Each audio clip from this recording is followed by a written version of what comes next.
ये आपका पुत्र मानता ही नहीं है।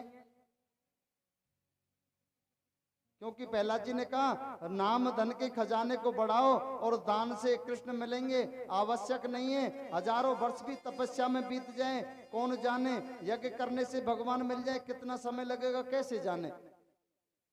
अमल भक्ति से कृष्ण की प्राप्ति होगी, विशुद्ध भक्ति से कृष्ण मिलेगा। क्योंकि अमल भक्ति और मद भक्ति में क्या अंतर है? क्योंकि मद भक्ति कहते हैं मांगने वाली भक्ति, सकाम भक्ति, कामना के अनुसार हम भक्ति करते हो। मंदिर में अगर एक लोटिया भोलेनाथ पे जल चढ़ावे हो जाएंगे ना, तो क्यों जाएंगे? मन भोले बाबा अब के मैंने रेलवे को पेपर दियो या मैं पास है जाऊं, उसको बोलते हम सकाम भक्ति। अमल भक्ति कहते हैं निष्काम भक्ति को, कि प्रभु हमें कुछ नहीं चाहिए, हम हमेशा आपके चरणार बिंदों की सेवा करते रहें, आप हमें अपनी शरण में ले लो। जो हमें ये संसार में जो आने जाने का जो कुचक्र है ना, इसको आप समाप्त कर दीजिए, हमें फिर दोबारा ऐसे संसार में मत भेजना। लेकिन प्रभु अमल भक्ति से मिलते हैं। बालकों ने कहा प्रहलाद सुनो, तुम तो हमारे मित्रों, हमारे सखाओ, जो गुरुदेव तुम्हें पढ़ाते हैं वही हमें पढ़ाए, फिर तुम इतने बड़े विद्वान कैसे हो गए, हम क्यों नहीं हुए? प्रहलाद जी बोले मेरे गुरु संडा मार्ग जी थोड़ी हैं, एक को दिखाई नहीं देता और एक को सुनाई नहीं देता। गुरु सी के अंधे बधिर कर लेखा, एक ना सुनाई एक ना देखा। मेरे गुरुदेव तो नारद जी हैं। मेरे पिता महाराज तपस्या करने के लिए जब देवराज गए थे ना, तो देवराज इंद्र ने मेरे तीनों भाइयों को पहले ही मार दिया था। फिर मेरी माँ का अपहरण करके ले जाने लगे। नारद जी ने कहा देवराज कयादू को कहाँ ले जा रहे हो? इंद्र ने कहा कयादू ने हमारा कोई ना वह मनुष्य नहीं है, लेकिन कयादू के गर्भ में जो चौथा पुत्र है ना, वो हमारे शत्रु का पुत्र है।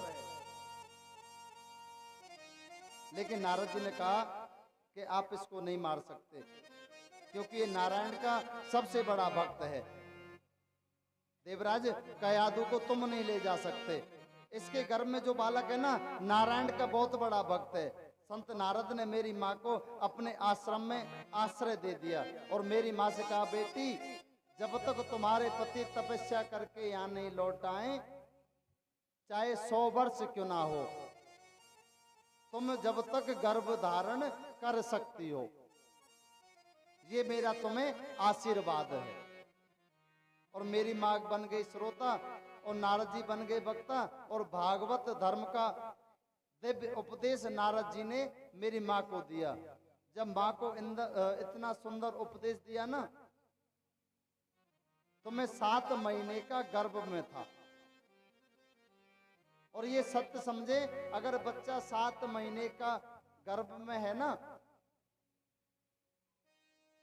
तो उस माता को, उस बहन को हमेशा अच्छे अच्छे वेद पुराण ये पढ़ने चाहिए, कीर्तन करना चाहिए,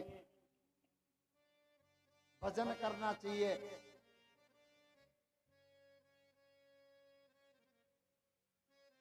क्योंकि जो आप ये जो भजन करेंगे ना, जो अच्छी अच्छी पुस्तकें पढ़ेंगे भगवान की लीलाओं का आप वर्णन करेंगे, सुनेंगे, पढ़ेंगे, तो ये बच्चे के मानसिक असर होता है बच्चे पे, और आपका पुत्र या पुत्री हमेशा भक्ति भाव की पैदा हो। नारायण वासुदेव, बोलिए भक्त वत्सल भगवान की। बस मेरे गुरु नारद जी बन गए। असुर बालकों ने कहा प्रहलाद तुम्हारे गोविंद से मन कैसे जुड़े?